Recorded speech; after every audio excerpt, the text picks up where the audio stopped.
welcome to another beautiful day on planet Earth and another day of dose of Did You Know, where intriguing, inspiring, unique individuals come to talk about, if I can talk myself, talk about love and life and how it has brought them to where they are today. And I'm uber excited about these two beautiful women and finding out, like, I couldn't control myself. I was like, can this 4 minutes, what did I say, 4 minutes and 32 seconds, hurry up and get started so I can ask all these questions? Brandy and Nikki, how are you today? Good. Lovely. Blessed for sure. Yeah. Well, I just kind of feel like that just from our conversation before. Like every time I get on the phone or have a conversation or a text message with you, Brandy, I'm like, yes, clarity. Yes, duh, right? Like, ooh. So now I've got it I love it. Double time. I love it. Double time here today. But before we get going, tell the world a little bit about who you ladies are. You want me to go first? So my name is Brandy Smith. We are coming at you live from Georgetown, Texas, which we tried to get a little bit. We're north of the weird here in Georgetown. We are here representing a nonprofit that my lovely friend started almost 3 years ago. 2 years. We are not broken, and I just am so passionate about my journey of helping people, but women especially, feel the empowerment of owning who they are and loving themselves and not putting themselves down and walking in faith. So that's me, and that's why I'm here. And I'm Nick. I am coming from Georgetown, but I'm originally born and raised in England, northeast of England, like 30 miles from the Scottish border. So that's why you hear maybe a little Scottish, a little Irish. My husband, we retired in 2015 from the military. He was a 26-year vet and moved to Georgetown, Texas in complete faith. So, yeah. And here you two are. Plopped. You guys have a beautiful story. I hope that is written somewhere, or you speak on that somewhere where they can. I don't even want to get into that because I want to get right into what is story? What is We Are Not Broken? Because it is, I believe, as human beings, we are not. None of us are broken. None of us are. I think society has put that label on us, like, ooh, this person's broken, or that you've gone through this situation, so that broke you at some point. But I really feel like, how can we be a creation of God if He would not make broken people? It's just impossible. Well, we are not broken. I'll break it down really easy in a couple of sentences. We are not broken. Non-profit organization that gives women and girls a platform to boldly share their scar stories, whether those scar stories are physical or emotional. And the reason I do that is because women and girls are under an enormous amount of pressure to look and act a certain way in this society. And if you add a scar, a label, some form of trauma to that equation, that just compounds that pressure tenfold. So for me, using photography, which is such a powerful tool because it's an image that will outlast every one of us. Photographs are timeless, they last forever. Using that tool and videography to show women, this is really what you look like, and this is what the world sees. And you see something different, but we need to close that gap. And you need to see what we see, because we think you're beautiful. We think you're strong, and you should be empowered by your scars, not shamed for them, not guilted for them. And you should never be told to cover them up, get plastic surgery to cover them up, or any form of cover up. You should share, because without those scars, you'd probably be dead. Yeah.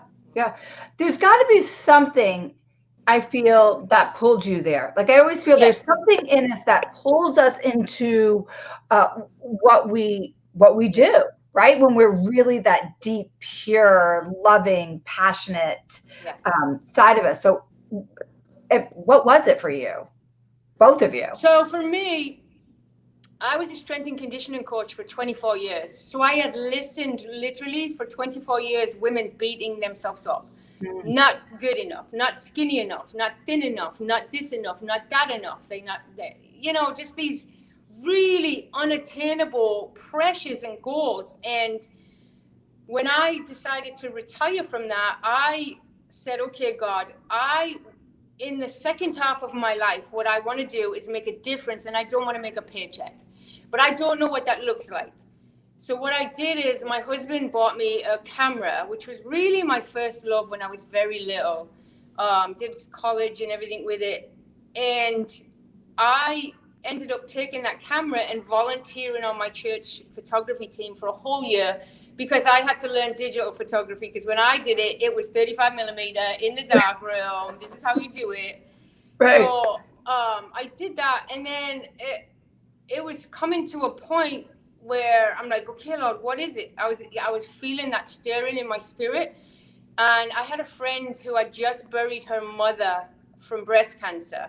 And she was stationed in at Fort Rucker with us. And she had drove across the country to Phoenix to bury her mother. And as she's coming back, she's coming through Texas. And she knows I'm in Texas now. We're retired. She calls me up. She's like, hey, Nick, I'm in Texas. Can I come see you? And I'm like, yeah, come see me.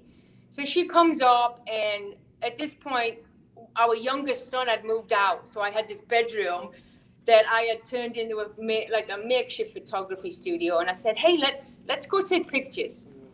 So we went downstairs, and she's like, what do you want to do? Like, do you want me to get glammed up? I'm like, nah, not really. I'm not really glam. You know what I mean? I'm like raw. So I'm like, let me take pictures of your scars. Because I knew that she had tested positive for the BRCA gene. So she had, at 36, had to get a double mastectomy. She had to get a full hysterectomy. And she was a former client of mine in the fitness world. So I knew what that had done to her body.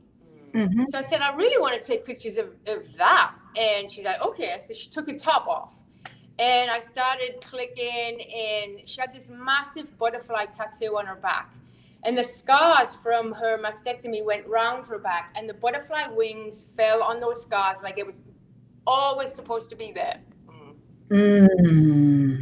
Yeah, I mean, those pictures, it gives me chills. I've heard this story multiple times because she tells it often, and it still touches you so much. Yeah. It touches me. It's like you just feel God all over exactly what she's doing. So, and I did it, and it was beautiful. I asked her if I could share it. I said, can I share this on Facebook? She's like, yeah.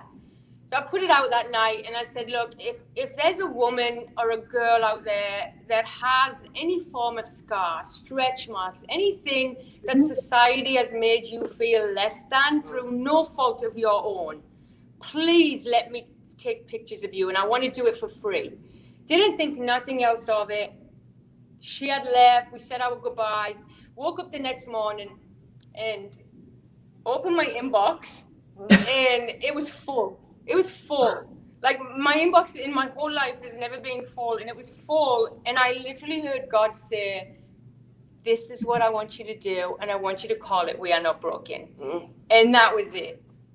It was, for me, it was a culminating process of going through 4 years of the worst time in my life, from losing our first granddaughter, losing my sister, so much death for 4 years. It was coming to the end of that and seeing that light now being able to shine on others who are going through all this trauma. So it was a very profound moment in my life, one I'll never forget.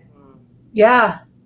And how brave. There must be some sort of energy, right? And I believe, we all give off some sort of energy that just in you, right? And it comes out through the words that you type. It comes out through pictures. It's not just, you don't have to be with someone to feel it, to let people feel safe to inbox you, because that in itself, wow. I was thinking wow, you must have made all those women with whatever that picture was, whatever love you took in that picture, and the caring and the words that you typed out on Facebook, to be give them that safety to be like, yes. Because I mean, wow. Yeah, that's powerful.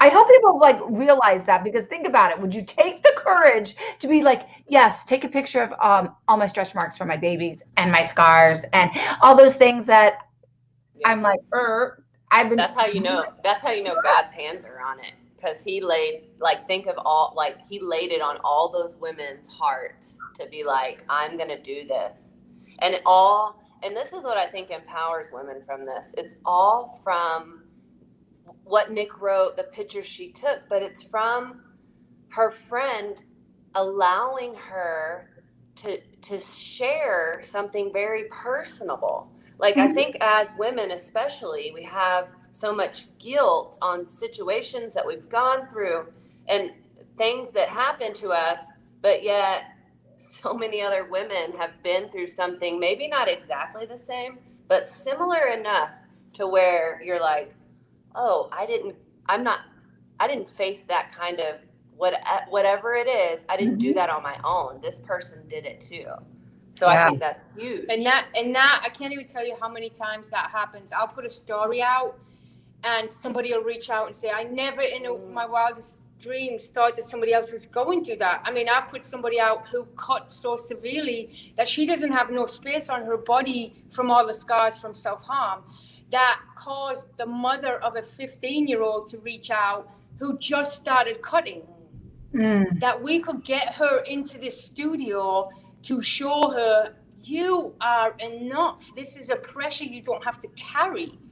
This is not you. Look at this. You're beautiful. She's never cut since. She's never cut since. I'll tell you, We Are Not Broken is saving lives, because I've done stories on people who have had the suicide hotline on speed dial, and have come back and said, what you did is empower me to accept me right where I'm at, but not only to accept it, to know that I am enough right where I'm at, and I don't have to answer to anybody else except me. Yeah. That's it. Yeah. Well, we're not meant to be alone.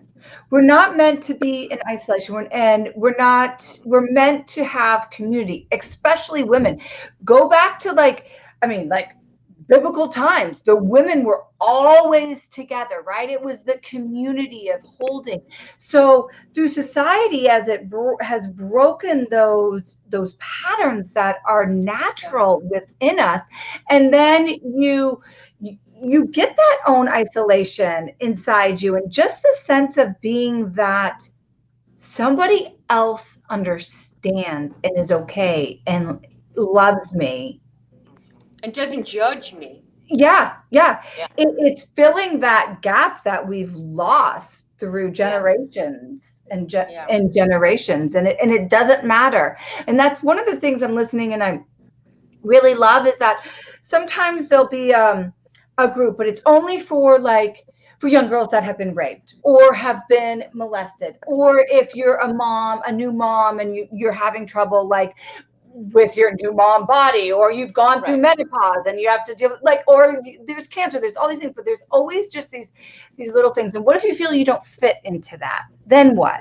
What if you can't even label what it is you feel? So I love that it's just, you're a female and here. That's it. Yeah. Because I mean, how many times as a woman do you're like, someone says what's wrong, and you're like, I have no idea what's wrong. But another woman understands that. You know what I mean? That that I'm just feeling weird, and it's okay to feel that way. Yeah. So what does this look like? How do I just want to know the inside workings of it. Do people come to the studio? Do you talk with them? What is it? What does life look like in this? I will tell you, since January the 17th, my inbox has stayed full of submissions. So people will go to the website and they will submit, we say, submit your scar story, and they'll submit it. And then what we do is we get them on the schedule, we get them into the studio, we have a volunteer who's been volunteering since the beginning. She does hair and makeup. and makes like it's not glass. It's just we just accentuate your natural beauty. We just want to serve, and then they'll get in front of the camera. And the one thing I don't tell anybody to do is pause. I'm like, talk to me, tell me about yourself. And while they're doing that, I'm capturing their natural expressions, their natural reactions, their natural laughs. And then after that, we sit them down, we mic them up, and then they'll talk about they'll tell you about their scar story. They'll tell you about their trauma. And then they literally, it's like they come in here and they're like, we're strangers. They leave and we're family. That's a big thing. And the fact that they come in with the baggage, they leave their baggage here. And when they leave, they're so empowered and that's what it is. And then we put it together in a storyboard form and we share it on our YouTube channel, all across social media. And very soon we'll have the first Scar Stories coffee table book of scars coming out. Yeah. Oh, that is exciting. That is exciting. Is there a community after that? Or yes. Oh, okay. Yeah, we have We Are Not Broken groups. Every time we get together, we have all the We Are Not Broken lit. And what's really great about it is they don't physically meet each other until we bring them together in groups, but they feel like they've known each other their whole life because they have that commonality of their scar stories. Right. And they're reaching out to each other and they're, lifting each other up and they're keeping each other accountable. And they come in and it's like they meet for the first time, but they've known each other. And it's like not that awkward introduction. Right. It is, we are not broken family. And that means everything. And when right now we're trying to get to a point and raise enough funds to bring on a mental health counselor, so that you can talk even more and open up even more. So that's huge for us, the mental health aspect of it. Yeah, like continuing in that step. Is there a tour? I feel like there needs to be a tour around America. Like, so we have, I mean, Nick, we want this to be everywhere. We want it to grow so that women, we have programs in every state, and we have a photographer and a makeup artist, and we can say, okay, this is our location in each state. But we also have had a camper, an RV donated. Nick has had it. It's almost completely gutted, or it's completely gutted. We got to get in there and clean it up. We're going to turn it into a mobile photography studio, a We Are Not Broken studio. So I mean, really, if we're going to just manifest the future and what God's going to do for us, James and I have that travel bug in us now from what we've done. And so we are trying to nip that bud into them. And we're going to take this trailer like all across America and do a tour. Hopefully we can get some people that are in charge of that program itself, and just help it grow. I see it. It's just going to continue to reach a lot of women and girls. Yeah, because I say all the time, scars are not limited to Georgetown, Texas. Although I have done scar stories from Africa, Canada, England. That's how far-reaching that people are submitting their stories. So it's worldwide. Yeah. It's worldwide. We're not getting off this planet without a scar. Amen. No. Talk about it. Yeah. It's like I see like it's a pop-up We Are Not Broken, right? Like, oh yeah, you know how they have the pop-up stores or those pop-up whatever. That's kind of how I see it, because it's that powerful, and you can basically, you can take that thing anywhere and bring life to people. It's like bringing life back into individuals. Yeah, where their life and Nick has other. Yeah, like program. What's the one? The women and Scars Behind Bars. I want to go in the prison and do Scars Behind Bars. I want to do that. Listen, we've got childhood scars, scars of racism. Like all of these are scars that people carry, and we need to talk about it. We need to create a culture of, when you see somebody with a scar, not to go up and say, what's wrong with you? Say, oh my God, your scar's beautiful. Tell me about your story. Yes. How did you get it? That's the culture we're trying to create. Yes. Yeah, it is. I love that visual. I'm such a visual person. So when people talk to me, like imagery comes into my mind, and it's like, it's that story. It's almost like a fairy tale, even though it's real. Like, like, because I love fairy tales and like things like that, like movies and things. So when I imagine seeing somebody, you just change my perception and be like, what is that fairy tale behind that? Because right. I bet it's pretty damn cool. Like, I bet the ending of it is so magical. Yes. It starts with us. It starts with how we see people and how we talk to people and how we question people. Yes. It's not, we should not, it is a society thing. It's almost like when you see a kid and the kid's looking at somebody that's different than them. What's wrong with them? It's like inherent in them. Yeah. We need to change that. Yeah. Yeah. It just brought me to another level of like leading with love. Like, I really try to lead with love all the time. Even when I'm not really feeling love towards something, I want to like let those ickiness pass through me and replace it with love, because whatever. And this, just that, like I said, that vision of being like, oh my gosh, tell me this amazing story that you have about that. Looking at people like that. So even if I'm not it changed my thinking if someone has like irritated me or I'm not necessarily, there's a story behind that, right? In every fairy tale, there's a dark part of it, but that dark part can be turned around. So tell me about it so that it can give me that magical love piece so I can understand, and because it's all knowledge. Oh, wow. I just went on my own nonsensical tangent, which probably made no sense to everybody, but it's complete in my mind. No, I got it totally. Like, how awesome would it be if you walked up to someone in public and you empowered them by just and coming up to them a different way? I've actually done that. I was walking out of Costco and this woman had a huge scar down her neck, and I'm like, oh my goodness, your scar is beautiful. I love scars and I would love to photograph you. She was like, she's like, who is this clown in front of me? But then she said, nobody's ever said that to me before. Yeah. Wow, thank you so much. You know what I mean? But you could clearly tell she was trying to hide it but then she was like, wow.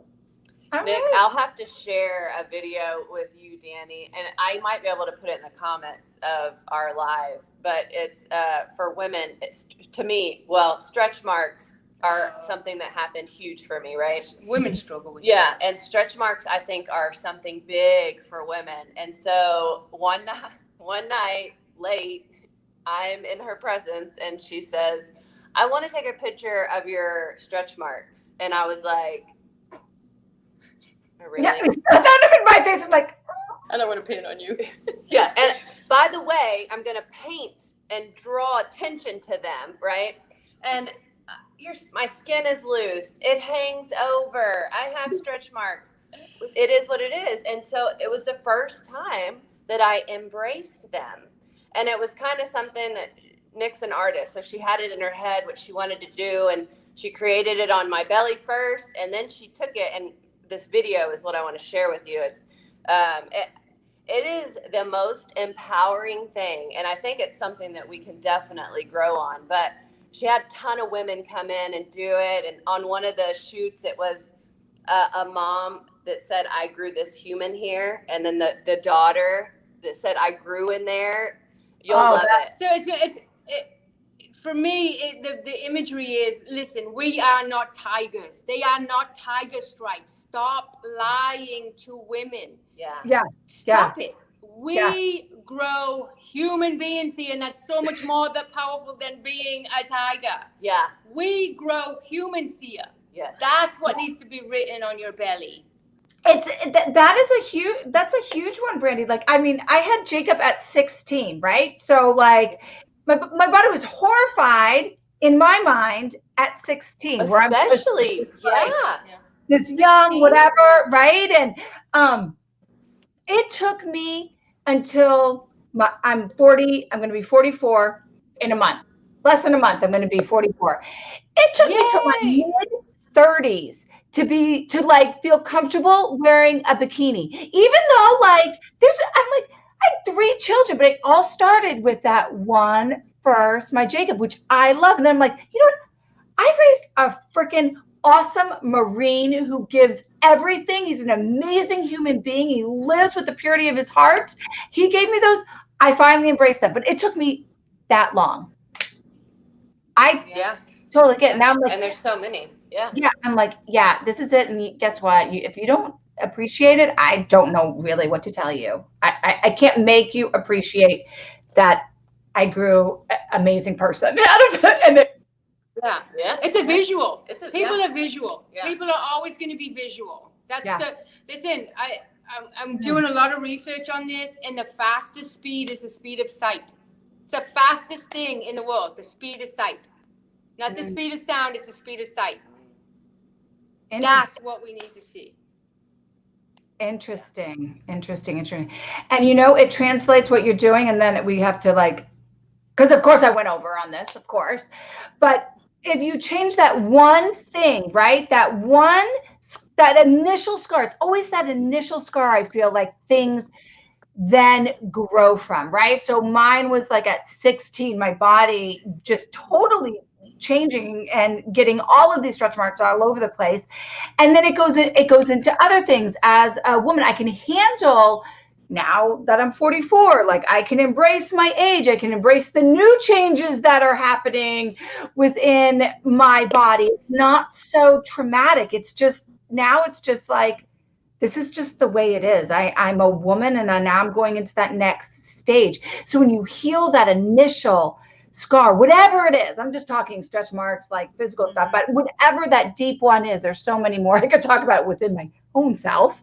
It makes the next things just not that big of a deal. It's like, just, okay, this is part of my journey in life. So it's like more powerful than just that one initial thing. It ripples throughout the history of who they are. It's powerful stuff there, ladies. It's deep, but it's a blessing. I'm super glad that I'm here now and able to help. Me too. Yeah.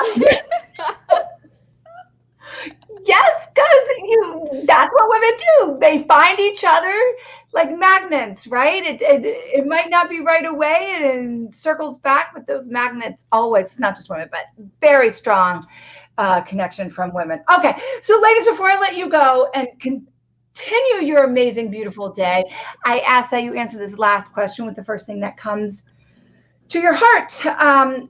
And take it away, whoever wants to go first. But in this moment right now, what does love mean to you? Life. No fear.